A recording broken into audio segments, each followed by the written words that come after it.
Hello दोस्तों, मैं आपका दोस्त अनिकेत तो वापस आ गया हूँ एक और नई कहानी के साथ। ये कहानी है नीतीश की। 18 साल का नीतीश गांव में ही रहता था। नीतीश जब 16 साल का था तभी उसके सर ने उसे पैसों की लालच देकर उसके साथ संबंध बना लिए थे। नीतीश को भी यह सब बहुत पसंद आने लगा।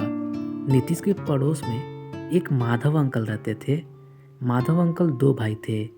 माधव अंकल 52 साल के हो चुके थे, पर उन्होंने अभी तक शादी नहीं की थी। उनके छोटे भाई की शादी हो चुकी थी, तो माधव अंकल को वही लोग खाना खिलाते थे।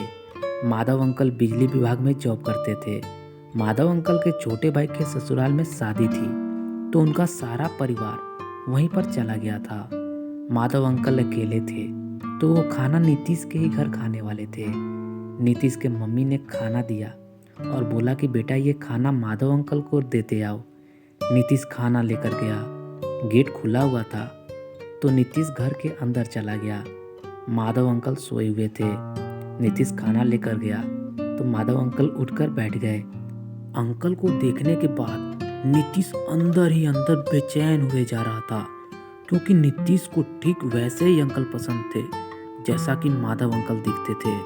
माधव अंकल खाना खाने लगे और नीतीश वहीं पर बैठकर माधव अंकल को लगातार देखे जा रहा था। माधव अंकल ने नीतीश को उनको देखते हुए देख लिया था। नीतीश माधव अंकल को बहुत पसंद करने लगा था, पर माधव अंकल ज़्यादा किसी से बातें नहीं करते थे। वो बिजली विभाग में जॉब करते हैं। माधव अंकल समलैंगिक थे और ये बात माधव अंकल को बहुत अच्छे से पता थी, और माधव अंकल इसी वजह से शादी भी नहीं किए थे। वो घर में कोई दूसरा बहाना बना दिए थे। माधव अंकल नहीं चाहते थे कि उनके वजह से किसी और की लाइफ खराब हो, इसीलिए वो शादी नहीं किए थे। सॉरी दोस्तों, मैं थोड़ा कहानी से इधर उधर चला गया था। हाँ, तो मैं कहानी पर वापस आता हूँ। जब माधव अंकल ने नीतीश को उनको देखते हुए देखा तो पहले तो उनको थोड़ा सा शक हुआ। फिर उन्होंने सोचा कि नहीं, ऐसे नहीं हो सकता है ऐसे ही देख रहा हो। माधव अंकल ने खाना खा लिया और नीतीश भी अपना बर्तन लिए घर वापस आ गया। अब नीतीश इंतजार करते रहता था कि कब खाना लेकर जाने का मौका मिलेगा, ताकि मैं बैठकर माधव अंकल को देखते रहूँगा। नीतीश को माधव अंकल को देख बहुत सुकून मिलता था। फिर वो वक्त आ ही गया जब खाना लेकर फिर जाना था। नीतीश फिर खाना लेकर गया और ठीक वैसे ही अंकल को देखने लगा जैसा कि पिछली बार देख रहा था। माधव अंकल को लग गया कि नीतीश मुझको पसंद करने लगा है। नीतीश भी माधव अंकल को बहुत पसंद था, पर माधव अंकल ने घर के बगल में ये सब करना सही नहीं समझा। उनको लगा कि अगर किसी को पता चला तो बहुत बदनामी हो जाएगी। इसके वजह से वो कुछ आगे बात बढ़ा ही नहीं रहे थे, और उल्टा वो ऐसे रिएक्ट करने लगे ताकि नीतीश को लगे कि नहीं, वो गलत आदमी पर ट्राई कर रहा है। तो अगली बार जब नीतीश खाना लेकर आया और ठीक वैसे ही अंकल को देख रहा था, तो अंकल ने हंसते हुए बोला, नीतीश तुम मेरे तरफ क्या देखते रहते हो। माधव अंकल ने नीतीश को ऐसा महसूस करवाने लगे कि नीतीश गलत जगह ट्राई कर रहा है, और हुआ भी ऐसा ही। नीतीश को लगने लगा कि नहीं, अंकल ये सब पसंद नहीं करते हैं, वही गलत जगह ट्राई कर रहा है। अब वो खाना देकर वापस चला आया, और अब हर बार जाता खाना दे देता था और फिर वापस चला आता था। फिर बाद में जाकर वो अपना बर्तन वापस लाता था। अब जब नीतीश माधव अंकल को देखना बंद कर दिया तो माधव अंकल को अच्छा नहीं लग रहा था, क्योंकि अब धीरे धीरे माधव अंकल को नीतीश बहुत ही ज़्यादा पसंद आने लगा था।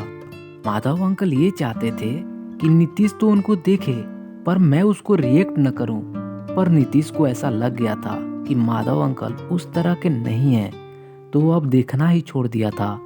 नीतीश के घर के कुछ घर बाद एक डाकिया अंकल रहते थे। वो भी करीब 50 से 52 साल के थे। वो जब शाम को अपने काम से वापस लौटते, वो काम से लौटते वक्त नीतीश के घर वाले रोड से ही गुजरते थे, और नीतीश से उनका बहुत अच्छा जान पहचान हो गया था। रिश्ता कुछ गलत नहीं था, बस ऐसे ही बातें किया करते थे। लगभग 2 दिनों से नीतीश डाकिया अंकल से डेली अपने घर के सामने वाले रोड पर बातें करता था, और कुछ बातें होती थी जिससे दोनों खूब हंसते थे। और 2 दिन से लगातार ये चीज़ें माधव अंकल गौर कर रहे थे, क्योंकि माधव अंकल भी शाम को ड्यूटी से घर आ ही जाते थे। जब उन्होंने 2 दिन लगातार नीतीश को डाकिया अंकल से बात करते हुए देखा तो माधव अंकल को जलन सी होने लगी। उनको न चाहते हुए भी पता नहीं क्यों अच्छा नहीं लग रहा था। वो सोचते थे कि अब से उधर देखूंगा ही नहीं, वो क्या करता है, किससे मिलता है, उसे मुझे क्या लेना देना। पर ये दिल है कि मानता नहीं। न चाहते हुए भी उनकी निगाहें बार बार नीतीश को ही ढूंढ रही थी और नीतीश अभी भी उनको खाना देने जाता था, पर महेश अंकल को खाना देकर और वापस आ जाता था। और ठीक वैसे ही जब वो खाना खा लेते थे तो बाद में जाकर फिर अपना बर्तन लेकर आता था। अगले दिन जब महेश अंकल ने नीतीश को उस डाकिया अंकल से बात करते हुए देखा तो उनसे बिल्कुल रहा नहीं गया। वो नीतीश के खाना लेकर आने का इंतज़ार करने लगे, पर अभी टाइम बहुत ज़्यादा था और टाइम कटने का नाम ही नहीं ले रहा था। समय हुआ, नीतीश अंकल के लिए खाना लेकर गया। उसने खाना रखा और जैसा हमेशा करता था फिर आज भी खाना रखकर वो वापस जाने लगा। तभी महेश अंकल ने पीछे से आवाज़ दिया, नीतीश इधर आओ तो ज़रा। नीतीश वापस गया तो महेश अंकल ने नीतीश से बोला कि नीतीश तुमको मेरी कोई बात बुरी लगी है क्या? नीतीश बोला नहीं तो। महेश अंकल बोले फिर तुम मुझसे बात क्यों नहीं करते हो अब?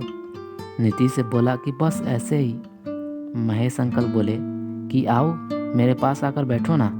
नीतीश गया और अंकल के पास जाकर बैठ गया।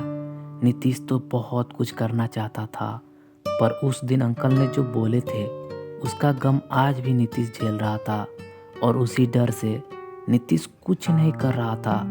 अंकल को ये एहसास हो गया था कि नीतीश डर रहा है, तो अंकल ने धीरे धीरे बात को आगे बढ़ाई और अंकल ही नीतीश से चिपक कर और नीतीश को किस करने लगे। नीतीश को बहुत मज़ा आया और किस तक फिर रुकने वाले कहाँ थे। फिर नीतीश ने ही आगे बढ़ना शुरू कर दिया। फिर दोनों ने वहीं पर खूब मस्ती किया और अब दोनों हमेशा ही मस्ती करते रहते हैं। दोनों अब एक दूसरे से खूब प्यार करते हैं। बस दोस्तों, हमारी ये कहानी यहीं पर समाप्त होती है। दोस्तों, आप लोग से एक शिकायत है। आप में से बहुत सारे लोग कहानी सुनते तो हैं पर इस चैनल को सब्सक्राइब नहीं करते हैं। चैनल को सब्सक्राइब कर लीजिएगा तो आप लोगों के पास हमारी ये वीडियो हमेशा पहुंचती रहेगी, जिससे हमारी कहानी आप लोग हमेशा सुन सकते हैं। अगर आप लोग को हमारी कहानी अच्छी लगती हो तो सब्सक्राइब ज़रूर कीजिएगा। मिलते हैं बहुत ही जल्द एक और नई वीडियो में। लव यू दोस्तों।